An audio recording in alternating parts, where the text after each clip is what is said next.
All right, good morning, everybody, ladies and gentlemen. Welcome to the July 6th, our first meeting in July 6th. This is our Board of Fire Commissioners. Today is Tuesday, and with that, I would have, Chief, would you lead us in the salute to the flag, sir? I pledge allegiance to the flag of the United States of America and to the republic for which it stands, one nation, under God, indivisible, with liberty and justice for all. Thank you, Chief. It's always nice to have you take us into a meeting with you have all these wonderful members and ladies and gentlemen with us. All right. Madam Clerk, can I get a roll call? Bob Lucy, Chair. Here. Von Hartung, Vice Chair. Here. Alexis Hill. Here. Kitty Jung. Present. Jeannie Herman. Here. Fire Chief Charles Moore. Chief Moore here. Deputy District Attorney Mary Canderas. And I am Kathy Smith, Chief Deputy Clerk. Thank So you, you have Madam a Clerk. quorum. I appreciate it. Can you please call public comment? We're into item, or actually, Chief, take us into item 3, sir. Thank you, Mr. Chairman. Public comment will be heard under this item and will be limited to 3 minutes per person and may pertain to matters both on and off the Board of Fire Commissioners' agenda. The district will also hear public comment during individual action items with comment limited to 3 minutes per person. Comments are to be made to the Board of Fire Commissioners as a whole. All right. And Madam Clerk, do we have any public comment signed in this morning? We do not. All right. Seeing no public comment, we'll close the public comment and move on to item 4. Chief, this is Chief of Fire and Commissioners and Fire Chief's announcement. Chief, do you have anything for us first thing this morning? I just want to mention that September meeting, Washoe County Public Works will be bringing back its recommendations for architectural services for Hidden Valley. Okay, great. Fantastic. Commissioners, Commissioner Herman, I have you signed in first. Thank you very much. I just wanted to comment on one of our items today. I got the honor of being toured around the beautiful fire station on Barron Way. That is really spectacular, and we're going to be talking about it a little bit later. Thank you. All right. Vice Chairman. Thank you, Mr. Chairman. I wanted to thank all of our crews for the phenomenal job that you've done over the 4th of July. Not easy. A lot of moving parts, a lot of little this, a lot of little that. So thank you so much. And I also wanted to mention, I mentioned it at our commission meeting, I had the opportunity to attend Barks and Badges, which is a sheriff's office event. However, TM was well represented there. And it was a great event, and thank you so much for sending them out, Chief. It was, I believe it was from 39. No, 36. Arrow Creek. Is it, which one was it? Arrow Creek. Arrow Creek. Correct. Was it, no. No, I'm it was wrong. Foothill, wasn't it? 37. 37. I was thinking of the bike. 37. Sorry. Yep, thank you. But thank you. Thanks for being there. Too many Thank you. numbers. All right, wonderful. You know, and I also want to thank all of our staff. It was obviously a difficult week and very challenging with the weather the way it is and the storms that we're seeing and some of the different things that are going on. But, you know, for those families that, once again, that allow your family members to go out and work over these weekends and, you know, don't get to spend holidays with them, I know how difficult that can be. But let me just tell you, if it wasn't for the men and women of the fire service during weekends like this and holidays, we wouldn't be as safe as we are. And it is because of your diligence that keeps us all safe and allows us to enjoy these holidays. So thank you very much for doing that and participating. We do appreciate you. All right. Seeing nothing further for the commissions and commissioners and chiefs announcements, we'll move on to our consent agenda. Before we move actually out of this, I am going to make a change to the agenda today. I'm going to table item 13 in light of some different information that just came up. We're going to table item 13 for today and bring that back. So they will not be heard today, but we will bring that back in a later meeting.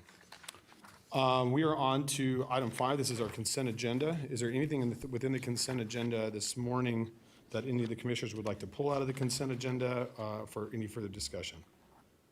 Seeing none, looking for a motion. Move to approve. I have a motion from Commissioner Howell. I have a second from Vice Chair Hartung. Is there any public comment on any of these items, Madam Clerk? There is not. Seeing no public comment, I'll call for the vote. All those in favor signify by saying aye. Aye. Aye. All those opposed? Motion carries unanimously. Now, we're on to item 6. This is the best part of the morning, the best part of the day, in my opinion. Chief, item 6, sir. Thank you, Mr. Chairman. We've got a number of promotional, new hire, and outstanding service to our citizens on a number of employees, so I'll step down and assist at the appropriate time, and Chief Kuklas will start to lead it off. Marvelous. Chief Kuklas. Good morning. For the record, Alex Kukulis, Deputy Fire Chief. And it is also my honor to kind of MC and kick things off this morning. So we have quite a few new hires that we'll be introducing this morning and some exciting promotions too. So I don't want to steal anyone's thunder. I'll come back here towards the end. But we're going to start with our new hires that just wrapped up their academy, and Division Chief Joe Shum will present them to you.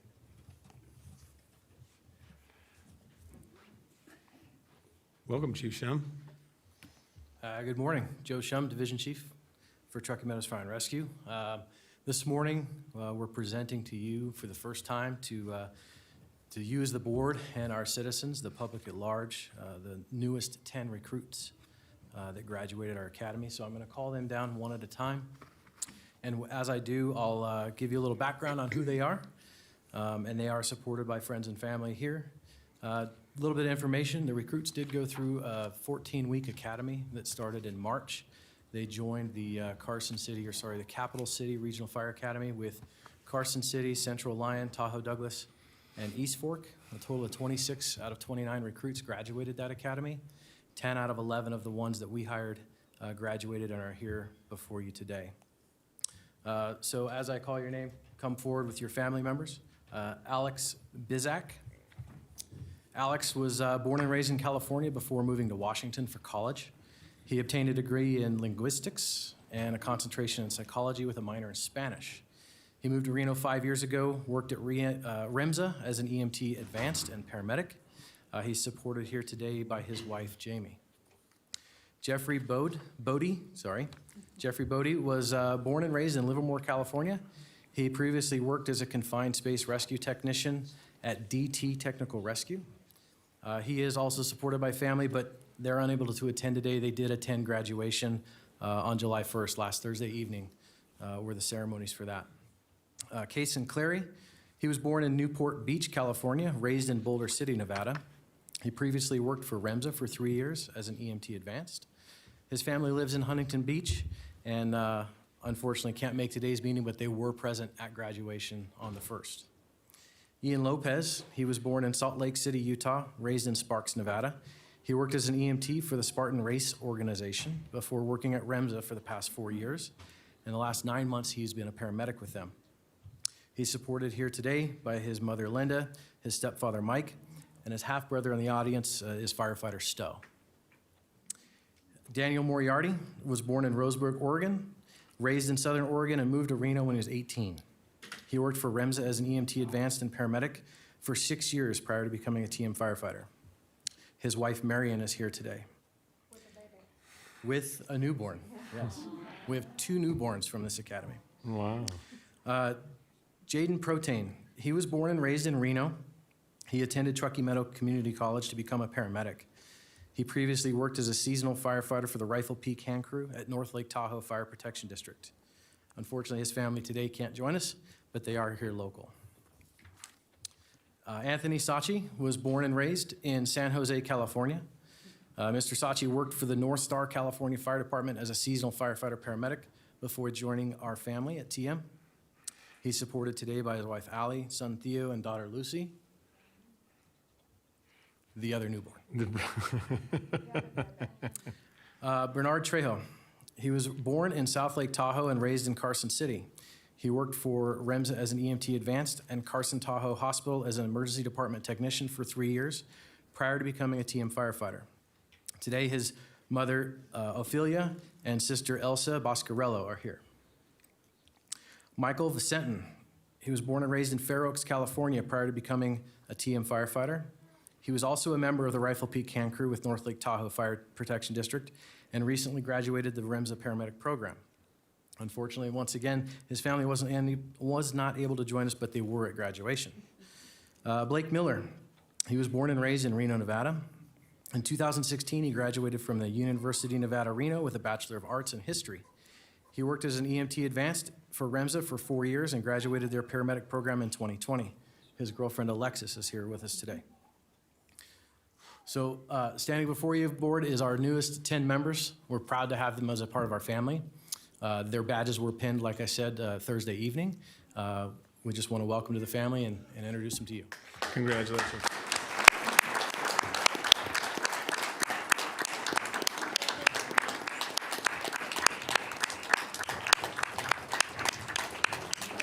Yes, let's get a photo.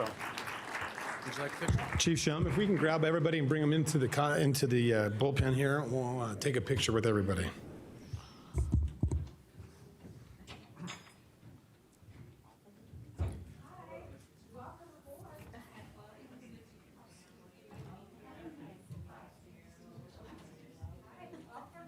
Congratulations. This is going to be a long and fruitful career, I expect.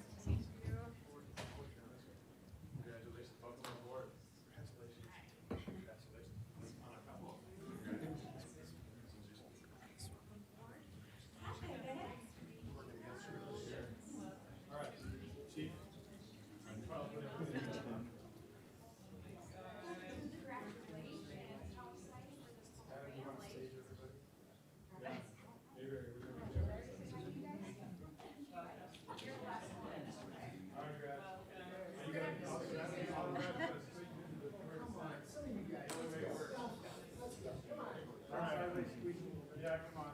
The guys with the young knees, you guys can get down on your knees. I'll get down on your knees. Yeah, you're in. Hey. Push me in a wheelchair. Yeah. Make sure you can see the camera. That's why I work Get a little tighter, just get a little tighter. Yeah, a little tighter. Sorry, I don't want to be. Are you good together here or no? Okay, I don't want to break it up any more. Right here, everybody. All right, everybody looking at him. Thank you. All right. Big round of applause.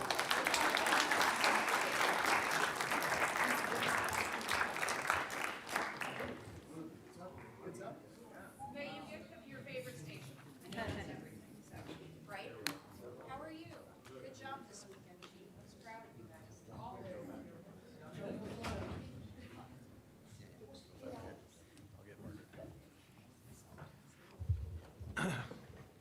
Nothing makes me happier than seeing men and women joining our fire force. And let me tell you, it brings a definite smile to my face to see the commitment and dedication, and not only of the men and women joining the force, but their families that support them. So thank you so much for coming and being here today. We look forward to the 10 of you having wonderful careers, long careers with Truckee Meadows, and looking forward to your service. So with that, Chief I Jay. do have one quick go back. Chief I Shum, forgot you to go mention, ahead. I'd be remiss if I didn't mention the help and the dedication that came from our cadre this year.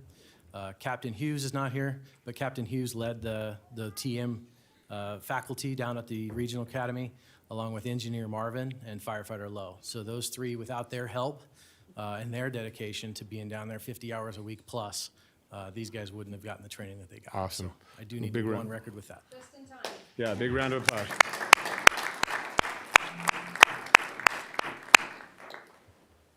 All right, next up, a couple more new hires, and Chief August Eisenhagen will be presenting them.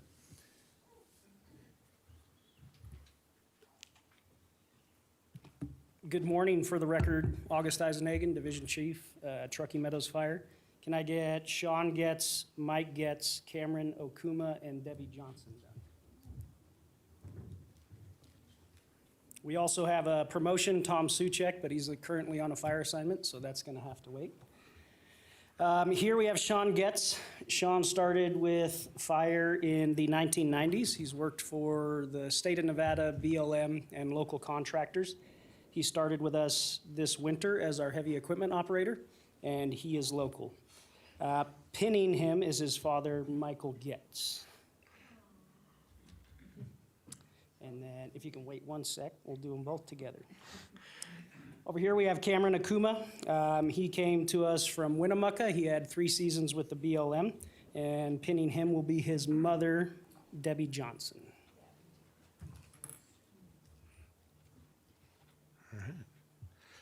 All right, You guys are good? go ahead. Go ahead.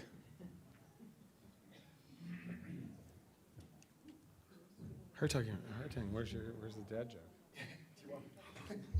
No, I'm just impressed. Push it straight in. Push- It's a lot easier. There's paramedics here. They'll take care of it. It'll stop bleeding soon. There you go. God, it would be a ceremony without it. It wouldn't be a ceremony without it.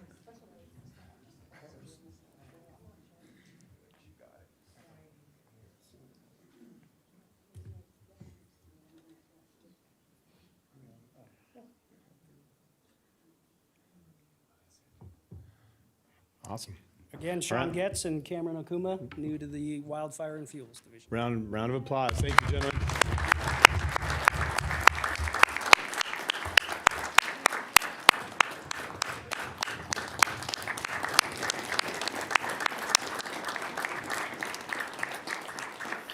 Fantastic. Welcome to the family. We do appreciate it. And as Commissioner Jung said, just in time. Well, let's hope not. Let's keep our fingers crossed, right? All right. Well, All right, continuing on, now we're getting into our promotions of some of our existing employees, and so we're going to start with some new firefighter paramedics, and Division Chief Joe Cameron will present them. Good morning. For the record, Joe Cameron, Division Chief. Today we've got 4 firefighter EMTs that are promoting to firefighter paramedic for us. So I'll have them all come down now. Can I get Leslie Parawan, Brian Harder, Bo Retzer, and Martin Rowson? Leslie started with us as a firefighter EMT in April of 2020. Leslie previously worked with an NDF hell attack crew, and she worked for REMS as a paramedic. Leslie's going to be pinned by her boyfriend, Chris.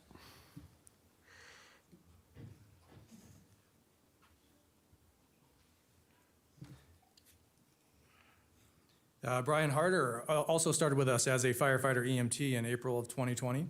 Brian previously worked at REMSA for 4 years as an advanced EMT and as a paramedic. He's going to be pinned by our Chief Ketrin.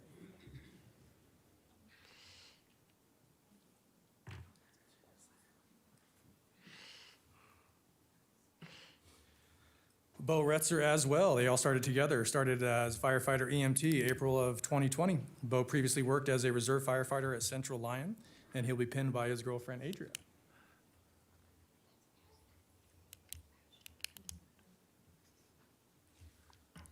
And last but not least, Martin Rowson. Martin, again, firefighter EMT of April 2020.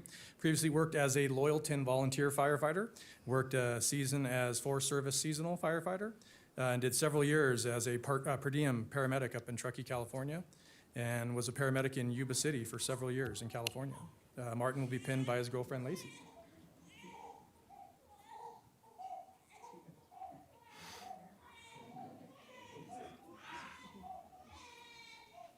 All right, go ahead, place your badges.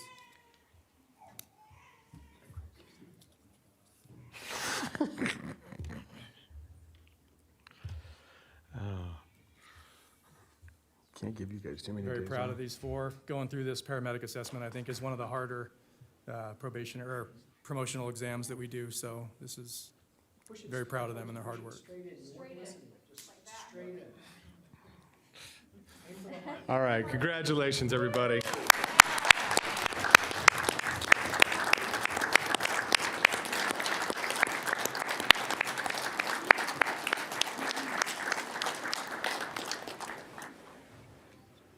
Well, let's hold on one second. Will you guys wait 1 second? We'll jump down here and take a picture while you have your family and everybody. Let's come down here. We'll take a picture. And we'll need to get the other group. We'll need to get Mr.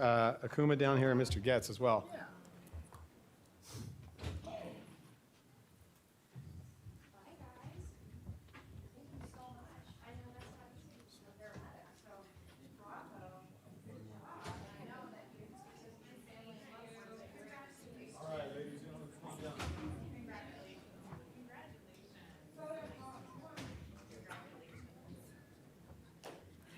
Congratulations.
All right. So Chief, for those that just promoted to firefighter paramedic, I've only heard and can only imagine how difficult that exam is. So to you, congratulations for just overcoming that challenge. What a monumental challenge in your life in career. So congratulations. However, Chief, this is I think this is probably one of my favorites, being that one of my friends is promoting today, but it's two women. Two women are promoting today, and I'm very proud of that. So with that, Chief, the floor is yours. Thank you, Mr. Chairman. Would Captain Brittany Lemon and Captain Nikki Stowe please come down? What?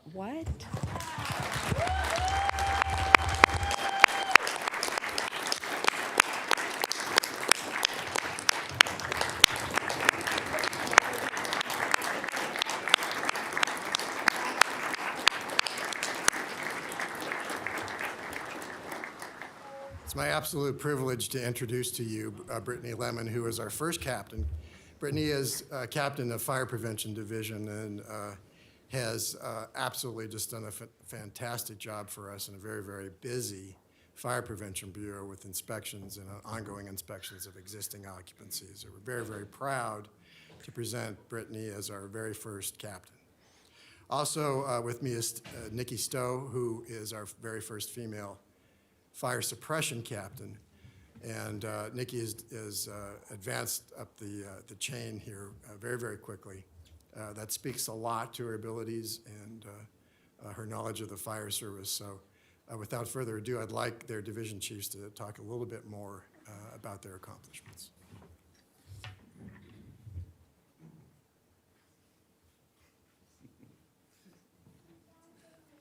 So I'll go first since I'm up here. So it's my pleasure to speak about Nikki Stowe, a quick bio here and then a little bit of a personal note. But Nikki started her career with Zephyr Cove Snowmobile Resort as an EMT basic from 05 to 06. She attended TMTC paramedic program in June of 06. And then Nikki started her career in the fire service as a firefighter paramedic with the East Fork Fire Protection District in April of 07. She accepted a lateral firefighter paramedic position to Truckee Meadows in 2016, which we're grateful for. And she was promoted to engineer in 2019 and now to captain yesterday on July 5th. She has a Bachelor of Science degree with an emphasis in kinesiology. And I've had the pleasure of working with Nikki since she came to us. I was a battalion chief back in the line. We got to work in the same station. She took very good care of me. I can speak highly of her cooking as well. And for those that aren't aware, her husband, of course, is one of our firefighter paramedics as well. And just by watching her keep him in line, I know she's going to do a great job keeping the rest of these folks in line too. So let me find your badge here, Nikki. And as another little aside, I just always like to say this. We had her down to the office last week, but I pulled the assessed valuation of our district, and we protect $4.8 billion worth of assessed valuation with 110,000 residents. So there's a lot of weight on those shoulders when you're out there taking care of all those lives and property, and of course your own crew. So wear this proudly. Congratulations, Nikki.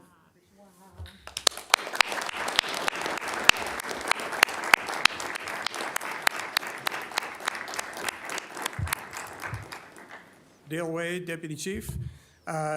Just wanted to say real quick about Brittany, really pleased with her progress and progression. She's working on her bachelor's degree as well as obtained numerous ICC certifications over the last year. She's doing a lot of good work with us for the ACELA program. We're using that from the building side as well for our fire side. And can't tell you how pleased I am to promote her. Fantastic. Brittany will be pinned by her husband, Sean, who's a Sac Metro fire captain, and her son, Max. Fantastic. I don't want to miss Nikki's daughter, McKenna, here, who's with her husband, Austin.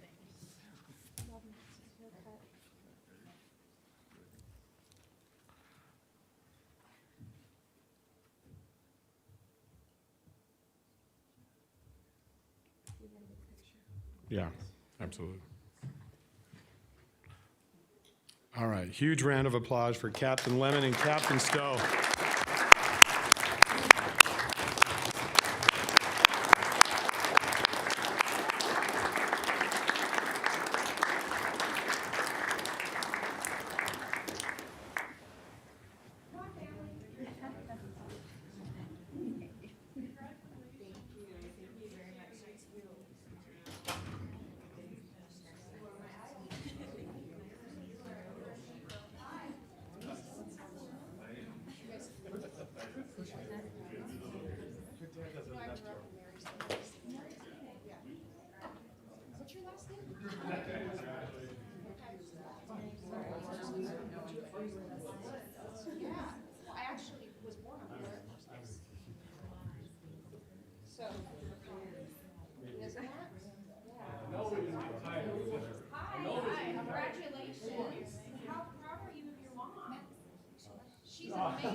celebrate that. No excuse, Mom. Yeah. This little guy, I love his hairstyle.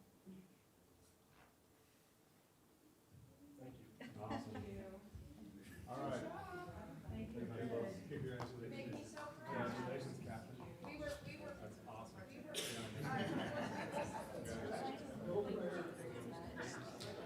All right, one big round of applause for everybody today.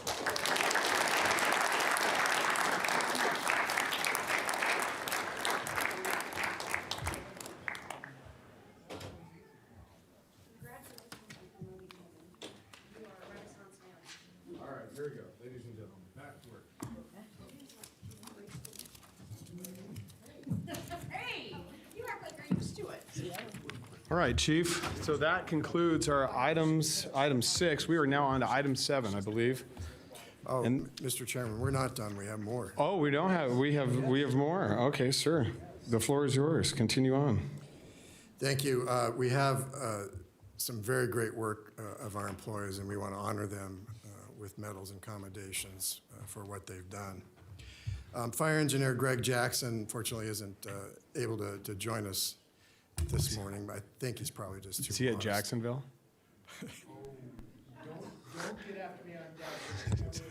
No, we just, swear, come on. It's a Greg Jackson thing. Him and I, he understands. So I want to talk a little bit about Greg. On October 13th, 2020, Greg Jackson was at home when he smelled smoke in the air, and he realized it was not an odor of barbecue or wildland fire. Structure fires have that unique odor. If you do this job long enough, you take one whiff and you say structure fire. He scanned his neighborhood and the street, and he saw smoke originating from his neighbor's garage. Greg rushed to the house and put the fire out with nothing but sand from the resident's backyard prior to the arrival of Engine 46 in Spanish Springs. The event demonstrates the care that our personnel have for our community and neighbors, and Greg Jackson's quick thinking and actions with little regard to his imminent personal risk has earned him this distinction of Medal of Bravery. So we will present that. If I can ever get him in here, we'd like to get it to him in front of you. On April 11th, 2021, Kyle, are you in the audience? Would you come on down? I want to introduce to you Kyle Andres.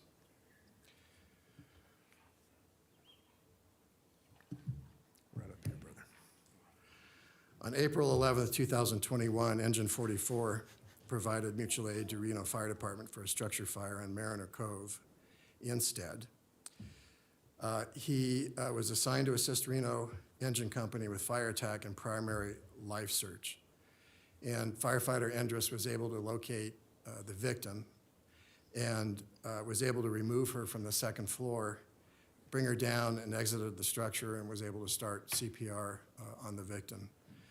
The only sad part of this story is that the victim was not able to survive, but nevertheless, what he did to find a victim and bring that victim out and at least attempt life-saving measures is going to earn him this Medal of Bravery. So let me know which one I'm picking up.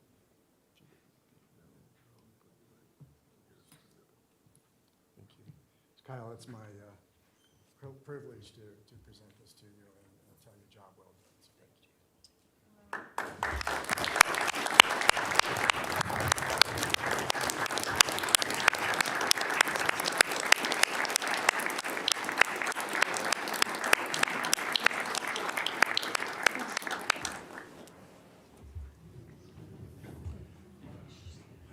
And we know this job has lots of risks, but when it's crunch time, our employees have never shied away from doing what they need to do. This award is Meritorious Conduct, and there's no question the COVID-19 pandemic has created hardships on us all. I'd like to introduce to you Captain Shane Ackerson and Captain Mark Thayer, if you're here. Come on down. Looks like Mark is sporting a new hairstyle. Am I right? New hairstyle? It's really hot Matt, Captain Ackerson here. So I want to say that these two captains have done a phenomenal job in coordinating our COVID-19 response. They've done everything from testing our employees to helping develop protocols, managing the whole pandemic for us. And they've both displayed a high level of selflessness,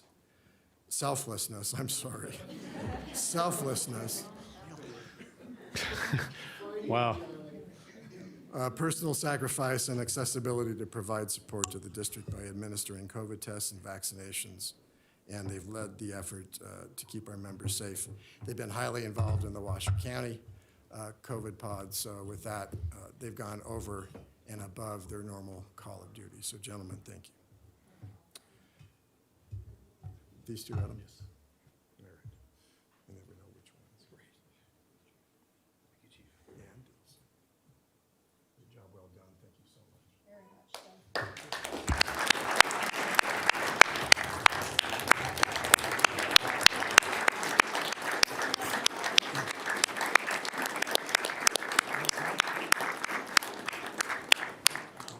Okay. I can't get anybody to talk.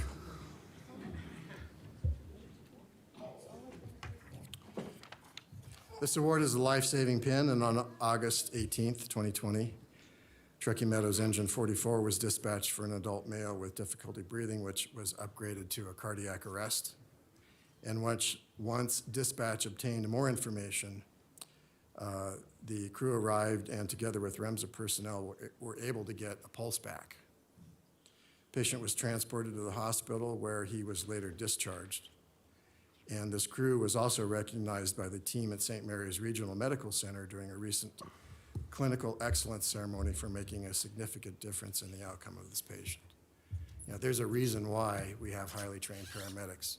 And so there's one of our citizens who's up and walking around because of the actions of our employees and the actions of REMSA employees. I don't know, but they can tell you. Perfect. That's a perfect way.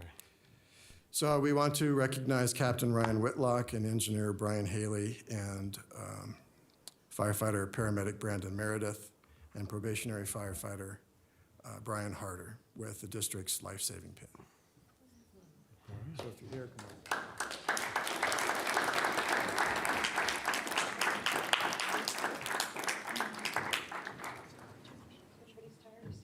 Yeah. Just three?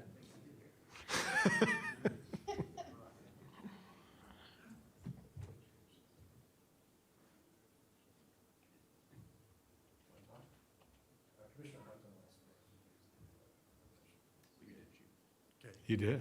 Tell him. All right, get up here, Captain. Get up here. You can't get away like that easy. I can't get out that easy? No. Awesome. Well, first of all, I'd like to recognize everybody here today.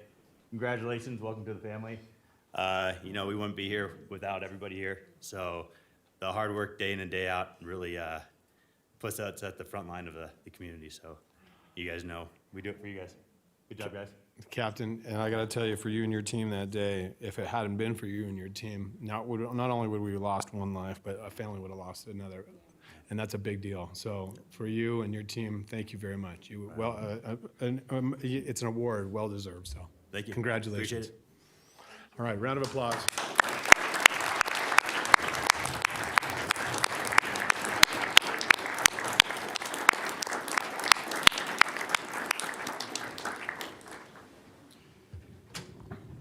All right. So often these events that are behind the scenes and behind the news, so you don't really see them unless we bring these employees forward and tell you the good work, because about all you ever see on the news is fire.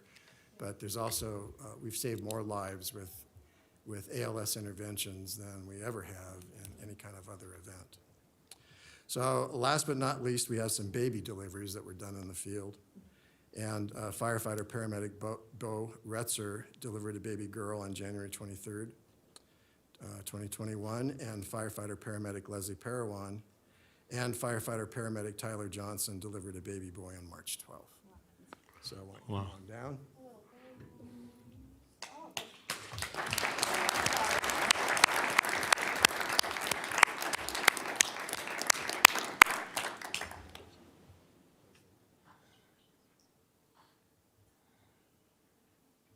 Second time Leslie's been up here. Awesome. Want to say anything? All right. I was hoping that they were going to say, we named one of the babies Chief Charlie, but I guess Yeah, maybe one of these days, Chief. one of these days before One of these we days, retire. Chief. Something to strive for. Well, ladies and gentlemen, thank you again for all of your work, tireless hours, the commitment you put in, not only to promoting, not only to joining, but to doing the life-saving acts that you do day in and day out. It's because of you, as I've said before, that our community is safe and that our people, our citizens can sleep safely at night. So thank you very much. One last round of applause for all of you that are here today and your families.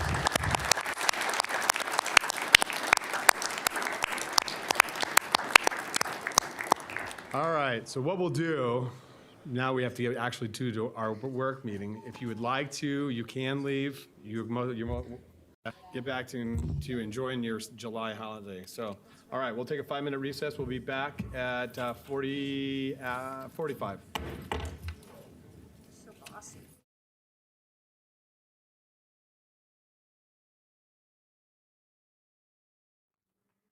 All right, ladies and gentlemen, it's 10:45. I'm going to call the Board of Fire Commissioners back into session. We are on to our next item. We've completed items 6 and 7. Those were for discussion only this morning. We are on to item 8, and this is the fire chief's report. So, Chief.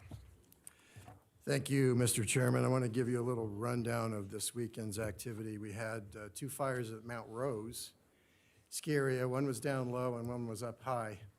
The U.S. Forest Service took the one along the highway, and we took the one that was up near the radio towers. Both were on Forest Service property, I believe. Excuse me. A little more concerning was the Diamond Fire, which was above Little Valley all the way up. Our wildfire crews, all 3 of them hiked up 2 hours to access the fire because fire resources were pretty darn thin. So once they got up there, they got busy and cut scratch line around the fires and kept the fire in check until we could get some air resources on there. They stayed overnight to monitor that. The significance of that fire is any wind could have pushed that fire back down to Little Valley again, or it could have burned it across towards Galena. So their actions on that fire were probably significant in keeping any fire to become a major event. And actually, the 4th of July was a little bit tame this year. We didn't have all that many fireworks-related fires. We had some, but the crews were able to respond and keep them in check. So all in all, it was a successful weekend, and my thanks to the hard work of the crews. I want to give you a little bit of an update on the Petrilla fire. We want to talk about the operation and also the fire cause, which we have determined. So I'll ask Chief Kettering to give you a little rundown on where that fire started, how it spread, and then Chief Dale Webb will give you the fire cause.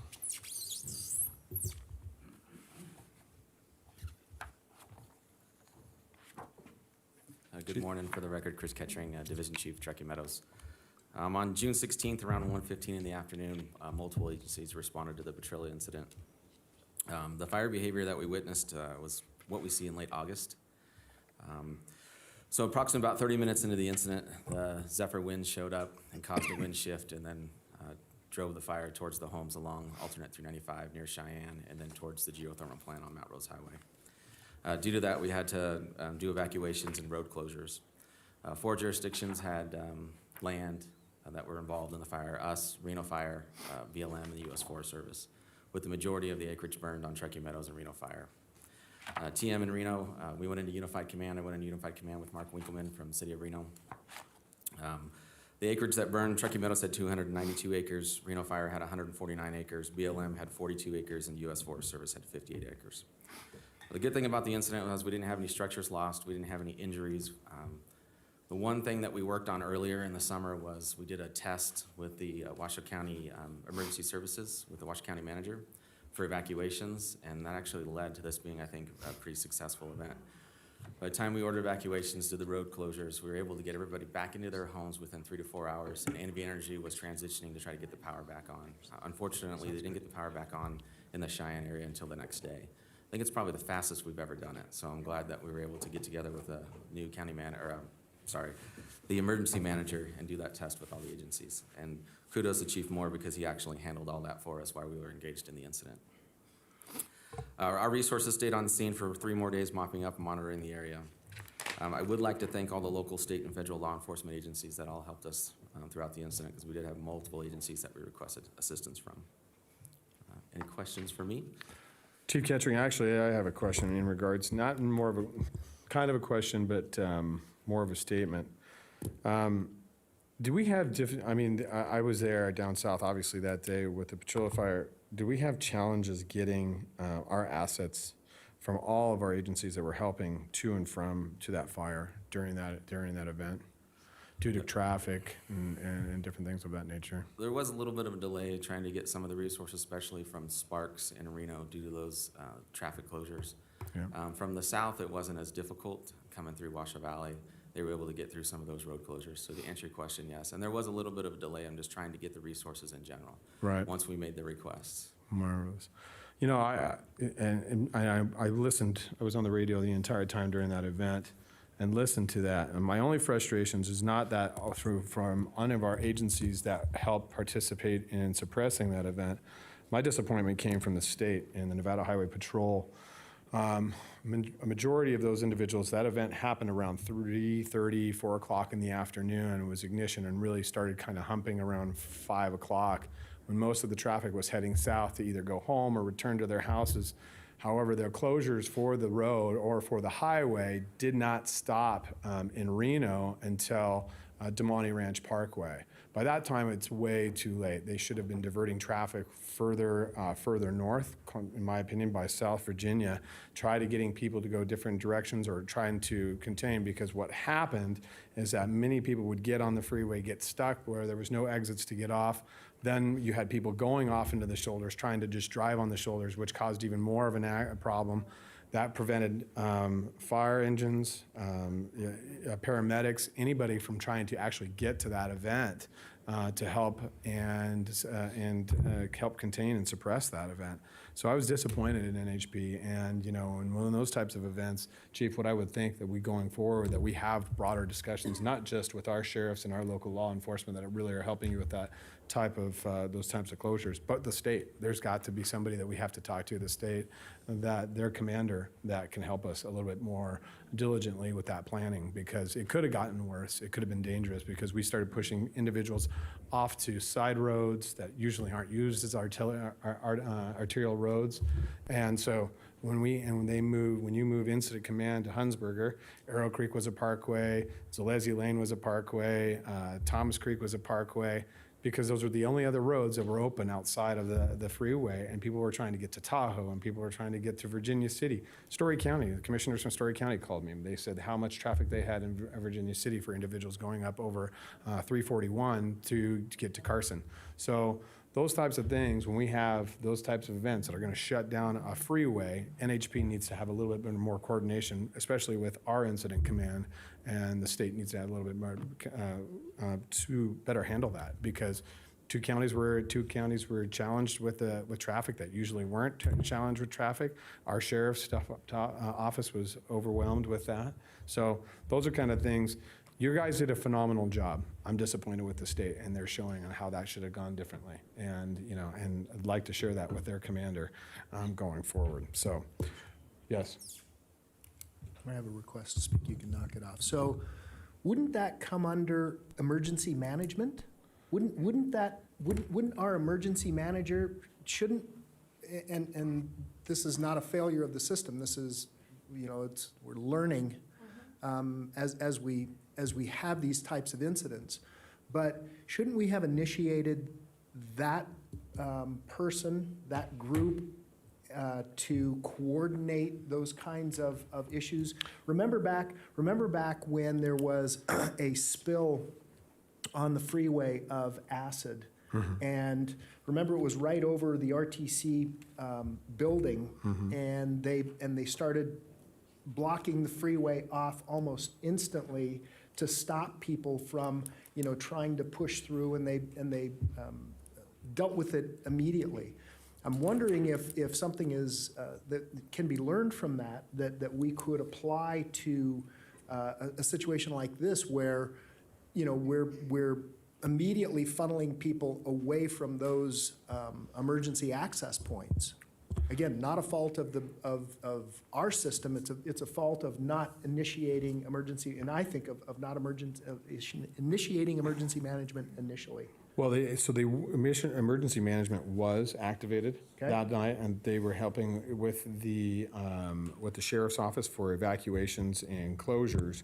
However, the state, like I said, the state response was the one that was lacking. So our emergency manager was activated, and EOC was part of it. Okay. Those discussions, they were actively in communication with the chief and our fire suppression team. However, I think that the traffic management was just ultimately turned over to NHP. Okay. So, but we can have a greater discussion on the Petrilla fire and should in regards to those. And what did we emergency- learn? Yeah, right? and that's the only way we learn and Yeah. how we improve going Yeah, forward. thank you, so. Mr. Chairman.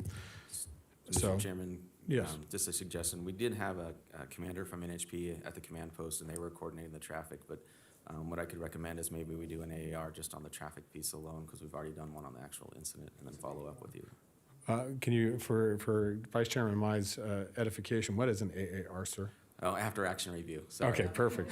Sorry. I would love to have an AAR then and after action review on the traffic and how that Sure. could have been, how Absolutely. that could have been better suited and people more informed about those events prior to. So, thank you, Chief. I do appreciate that. And then can I just make one Yes, comment on absolutely. the fire? And I apologize to the chief, I did not No. give him this information, but that night we were having difficulty getting resources up to that fire. The only air resource available in the area was Raven. And they were able to help with the 2 fires on Mount Rose, and they were able to put enough water on that fire just to kind of keep it in check for the night until we could actually hike resources in the morning. And then they worked all day with us the next day, so I just wanted to give kudos to Raven and a thank you to them, because without them, that could have spread farther. Do we have 2 seats on that as well? I thought it was under the assumption we had 2 seats on that. All the No. other aircraft was committed to higher priority fires in the south, the East Oh, Fork okay. Fire and the fires in Carson, Okay. even the helicopters. So Wow. all we could get was Raven. Wow. Well, thank God for Raven and the sheriff's office being able to do that and those pilots, so thank you. Chief Wade, did you want to comment on the Petrilla fire? Mr. Chairman, if I may, I forgot to mention the Prison Hill fire. We sent 2 engines all the way down there while we had these other 2 fires going on. So we were stretched pretty thin, but we handled it. Chief Ray. Dale Way, Deputy Fire Chief.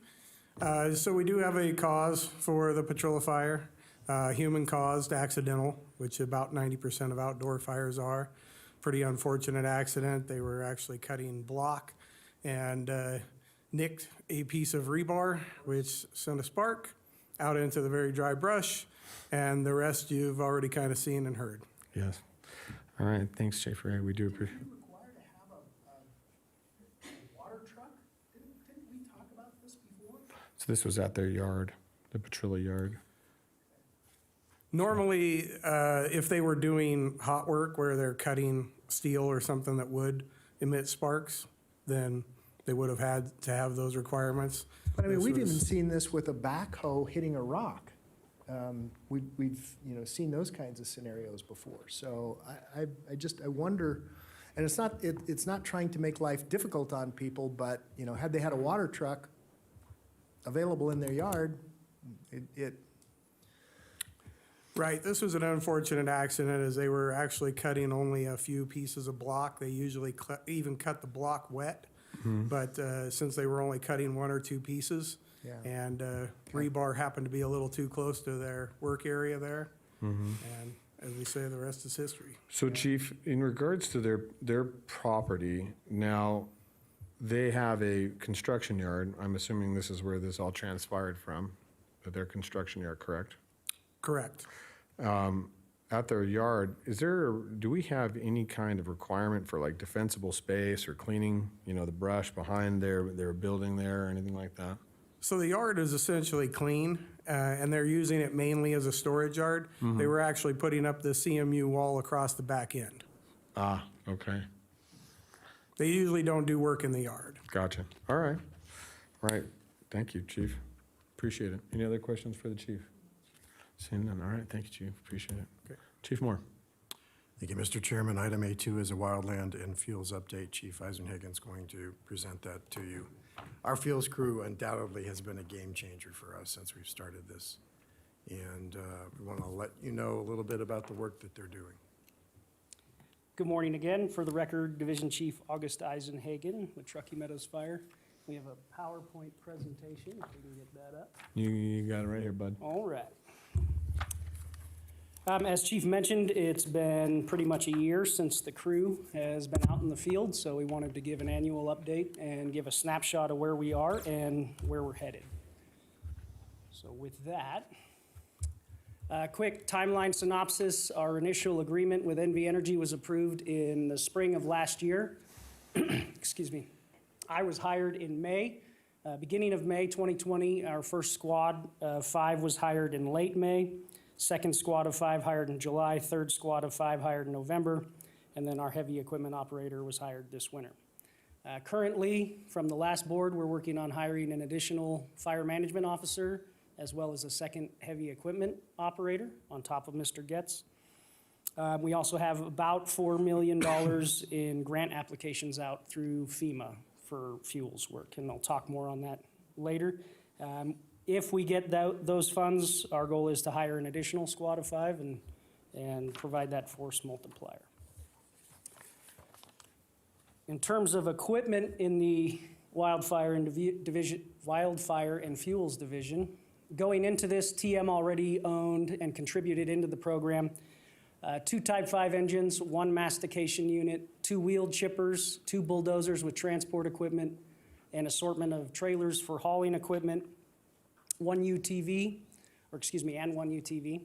And then this is part of the exciting stuff. Since we stood up a year ago, we have purchased or are in the middle of purchasing all of the following free to Truckee Meadows, all funded by NV Energy in the state of Nevada. That's 3 Type 5 engines, 1 additional mastication unit, 2 chip trucks for hauling chips, 1 track chipper. That is the upper middle picture, and that's a unique piece of equipment. Hardly anybody in the area has it, and that essentially allows us to, it has tracks like a tank or like a bulldozer, and we can take that off-road to chip as we go, rather than hauling it all to the closest road. We purchased 1 additional wheeled chipper, 1 additional UTV. We have an assortment of herbicide application equipment because we're going back through after we clear power poles and applying herbicides so that cheatgrass doesn't come in. An additional water trailer, assortment of more trailers for hauling equipment, and then all needed PPE and equipment for the crew, at no cost to Truckee Meadows. This was all funded through NV Energy in the state. And then we're currently working on an additional command rig for the FMO position, and 3 F-550s for the 2 operators and the crew boss for hauling the equipment around. In terms of NV Energy fuels mitigation accomplishments from the last year, these pictures are areas that we've been focused on. Typically, we have 1 squad of 5 working in the Verdi area. We have 1 squad of 5 working in the Mount Rose corridor area, and we have 1 squad of 5 working in Washoe Valley, and then they also bounce back and forth to Palomino Valley as they have time. The idea here with the areas that they're focused on is the vast majority of our catastrophic fires approach from the south-southwest and come down out of the hills. This is the same with Little Valley, Callahan Ranch, Washoe Drive, Pine Haven, Poville. It's always the same scenario in front of our cold fronts. Carson City is also doing the same type of NV Energy fuels work. So the idea is that we tie into their work in the south at the county line, and we wrap around the foothill of the Sierra to Verdi, and then around the foot of Peavine to Cold Springs, and we get continuous fuel breaks on that western flank where we get the most active fire behavior. I've attached some drone footage of some of our big ticket project areas that we've been working on. If we can play the video on the left. This is Old 395 coming north from Bowers Mansion. And if you look closely, you can see the fuel break that's been built to the left of the highway, to the west side. Crews went through and hand cleared all the brush along the fence line and the power poles. And then the masticator came through and put in that buffer. Again, the idea here is if we have our typical, generally speaking, our typical fire would be approaching from the left side of the screen, the west, and this makes that highway more defendable as a pre-existing fuel break. The video on the right is in front of Davis Creek Park. A masticator went through and removed 70% of the brush. Again, the objective here is the same thing. As fire approaches from the west or the left side of the screen, intensity and heat output dies down before it hits the highway, and we have a better chance of catching it. This project of note, we did not perform, but it was done for free to the county and Truckee Meadows through the NV Energy agreement. The next video on the left is Callahan Ranch. It's kind of hard to see, but it was the same scenario. Crews went through and removed all the brush around the NV Energy infrastructure, and the mastication unit came through and cleared all the brush on the right against the houses, as well as numerous private properties in the Callahan Ranch area. Video on the right is one of our more exciting ones. This is in Cold Springs. Essentially, that brush field to the left used to be continuous all the way to the houses. Hand crews went in and cleared along the fence line and the power poles, and then the mastication unit cleared the rest out to 50 feet, 100% next to the houses, and then 70% out through the brush. Same objective, to make that fire behavior die down before it reaches the houses. Some additional accomplishments in terms of the first year. The crew has performed 25 green waste days at 10 different locations for roughly 2,500 loads, 20,000 cubic yards, and 1.25 million pounds of hazardous fuels has been mitigated in 1 year by the crew. They processed 1,700 Christmas trees for Keep Truckee Meadows Beautiful, and then that gets recycled and used as mulch. And then in terms of emergency response, just exclusive to the wildfire and fuels crews, they've gone to numerous fires in the last year. Pretty much every significant fire that Truckee Meadows has had these resources on there. And as of 2 weeks ago, so before this last stint, they had spent 126 days on emergency response in the last year. Wow.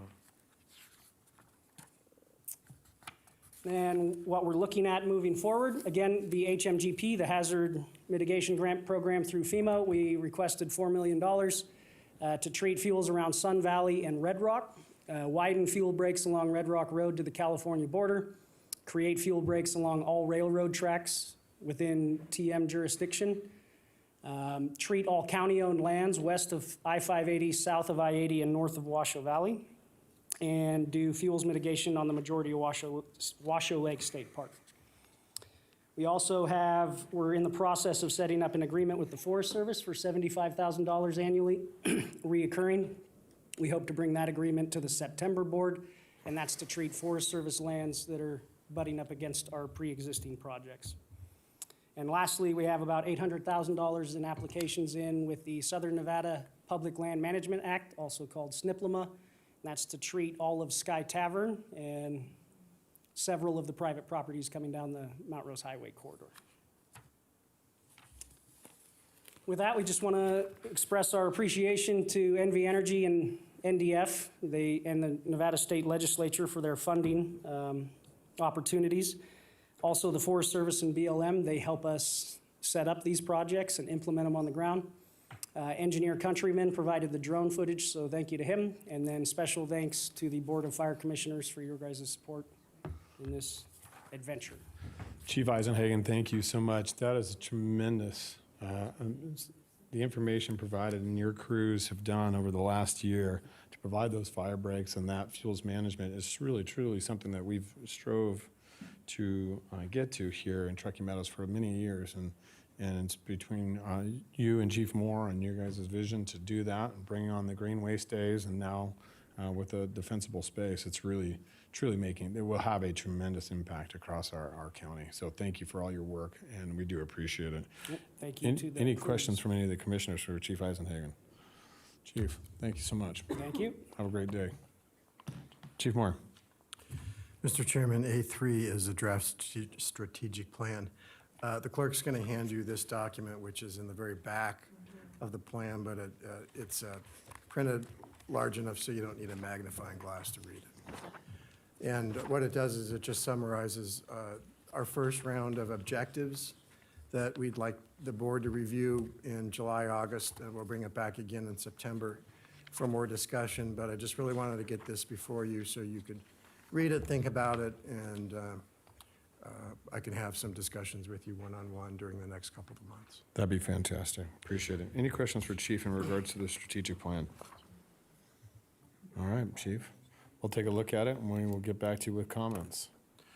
Wonderful. Item A4, Mr. Chairman, is our deployment of Type 1 engines.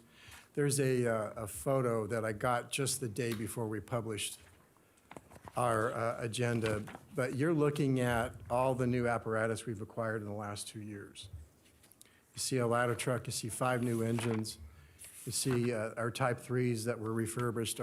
We only have 3 of the Type 5 engines, water tenders, but that's an amazing acquisition in the last 2 years, getting our fleet modern and capable. So I thought, when I saw that photo, I was just like, wow, that's incredible.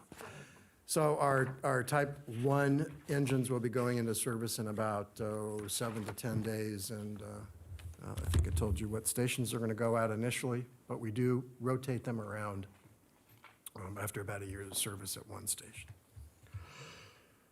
That's fantastic. Any questions in regards to the deployment of the Type 1 engines for Chief?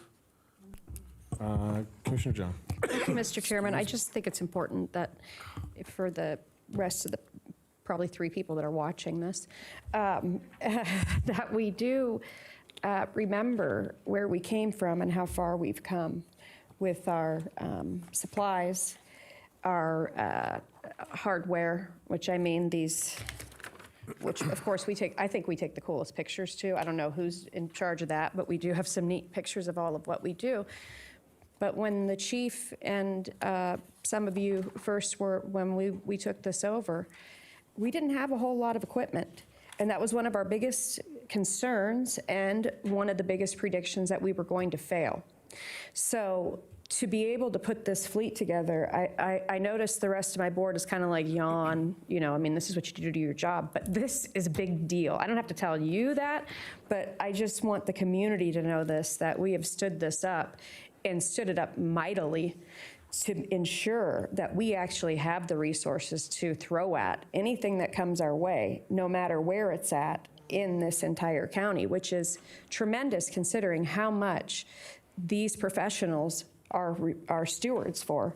Because as we saw over the weekend, but not for the vigilance of Truckee Meadow Fire and Rescue, I practiced that today, Truckee Meadows Fire and Rescue, and this chief, we wouldn't be in the situation we're in today, and we certainly wouldn't be the stewards that are out there, as happened this weekend, to make sure that flare-ups weren't happening. We have been abandoned quite significantly by others responsible for the land that it's on, and then we pick up the slack to fight that. So it's obvious all of you who are in positions of deploying resources and using this heavy equipment are the right ones in here, because you know too well what happens in this valley when flare-ups occur and they are not monitored. So I want to be on the record that I recognize that you provide coverage for more than just our auto aid and mutual aid.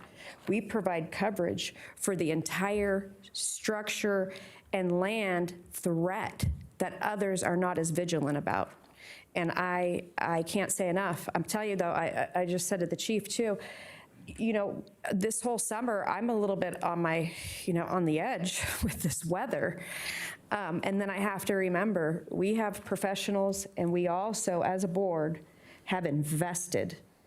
Because you can have all the great people in the world, if you don't have the right tools, especially in this fire environment, I would say we have one of the most challenging fire environments because of the quilt work for all of the different jurisdictions and who's responsible for what. I'm so proud of you and proud of the chief that we don't hesitate when it comes to making sure that we are providing containment and a level of oversight, because we ultimately know we have to be the ones that deploy to fight that no matter where it's at, because we care so much about those people who live, Mr. Tom Daly, who live and have advocated.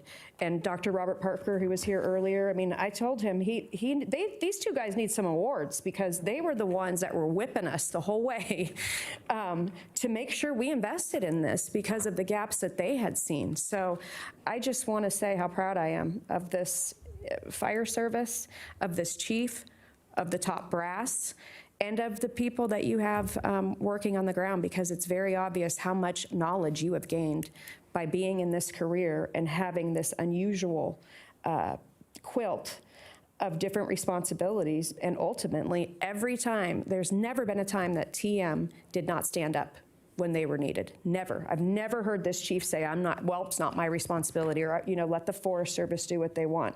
It's always been, oh, no, we're gonna keep an eye on all that because ultimately we wanna make sure that we have the ability to suppress any major incident. So seeing that picture for me is coming all the way around the bend, and that is from great leadership. And I have to say, from this board has been very open to what you subject matter experts tell us to do and how to do it. And that takes a great deal of trust because, I mean, I trust, but I always have to verify, right? I do my own research, but I am so proud of this board and I'm so proud of this fire district. And I will say again, I still think you have the dopest equipment too. I love the all black, and that makes me proud to see that too. We have to look, I believe it's important to look the coolest. So if we can do it with new stuff, let's do it. You guys care about it too, you just won't say it. No, it's true. No, you're But absolutely when you look at that picture, I hope our PR people really push this out there too, because this is something people want to know about after 4th of July. Yeah. No, I agree with you. And I'm just I can't say it enough. This is probably one of the best achievements I've done as a commissioner, is put this kicking and screaming, as you well know, and reluctant, but this is probably one of my best achievements, is just, and really I didn't do anything other than trusting the people who are in charge. So you Well, have I a would lot say- to be proud of. I would say a little Thank different you. there, Commissioner Jung. I would say, when I got onto this board 7 years ago, that you were an advocate, not only for just the chief, but also fighting for the chief in regards to making sure that we brought our top brass up through our own ranks and did ourselves a lot of good justice through bringing that self-training and the secession truly from within our own groups. And it's because of those and because of the firefighters that were on the line that made the transition, that made the commitment to come over to Truckee Meadows when things were challenged, and stick with us, when things were thin. And the chief for that, and the allocation of dollars that were put back in the trust, like you said, the trust into the leadership to really bring forward. It gives you a sense of pride when you drive by. And I very luckily get to drive by, 33 quite frequently, and then also 36 and 39. But you see those engines on the road, and they're impressive. They are impressive. They look good. Even our Type 5s, or our Type 1s, all of them. They all look great. And we are a force to be reckoned with, and there's no doubt about that. And it's all because of the ladies and gentlemen that sit in this audience and the individuals that were here earlier with us. Yes, and our constituents that pushed very hard to continue to support and said, hey, look, we'll pay the extra money. We'll pay the extra money, and we're happy to pay the extra money to get the service that we get. And this is what they've gotten. So I appreciate that. And Chief, thanks to your leadership, and everybody, thank for your continued support. So, but you are absolutely 100 spot on, Commissioner Jung. You have been an advocate. All of you have for this. So, all right, Mr. Chairman. Commissioner, Vice Chairman. Yeah, and one thing that, to add to Commissioner Jung's statement, when we rolled over, much of our equipment was in a horrible state of disrepair, and it was tough. I mean, I remember going through the whole thing. You and I were the only ones that of this group that were there at the time, but it was a tough scenario. We were cobbling things. I know we were cobbling things together at the time to make it work, and the staff and the team made it work, and now look where we are. Look at us now. Yeah, right. Wonderful. Thank you, Mr. Chairman. All right. So, Chief, anything further in regards to any items and items 8B or C that you would like to go over? Thank you, Mr. Chairman. B and C, I think we pretty much covered those, so unless there's any other questions about specific Seeing- stats. I see no questions from the commissioners on the dashboard or the calls for response. So we will close item 8 and close the fire chief's report, and we will move on.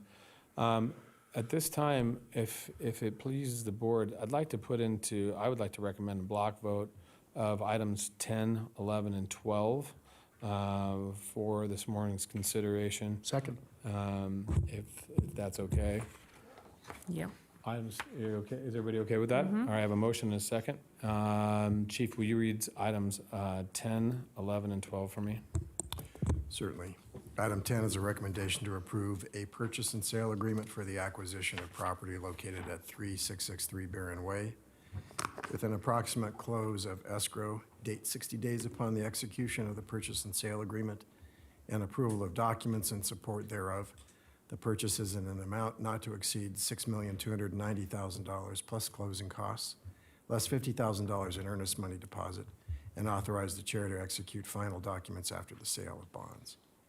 Item 11 is a recommendation to approve the purchase of 110 sets of structural firefighting protective clothing for career employees from All Star Fire Equipment Incorporated, 2552 Barrington Court in Hayward, California, in the amount of $276,540 pursuant to NRS 332.115, exceptions to requirements for competitive bidding. And item 12 is a recommendation pursuant to NRS 332.195 to join in Nevada State Contract Bid number 99SWC-S490 and approve the purchase of 6 new light-duty trucks and 1 new light-duty SUV for the purpose of command and general staff use, not to exceed the amount of $52,142 per vehicle, for a total purchase price of $365,000. All right. Madam Clerk, do I have any public comment signed in on items 10, 11, or 12? I'm seeing none. All right, seeing no public comment, we'll close public comment, bring it back to the board. I have a motion and a second to approve items 10, 11, and 12 in a block vote.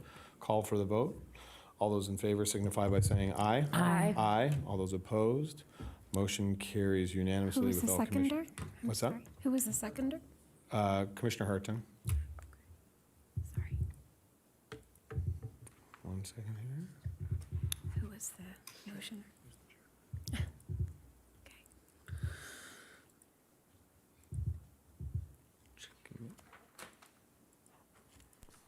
All right. Please place your votes on your screens.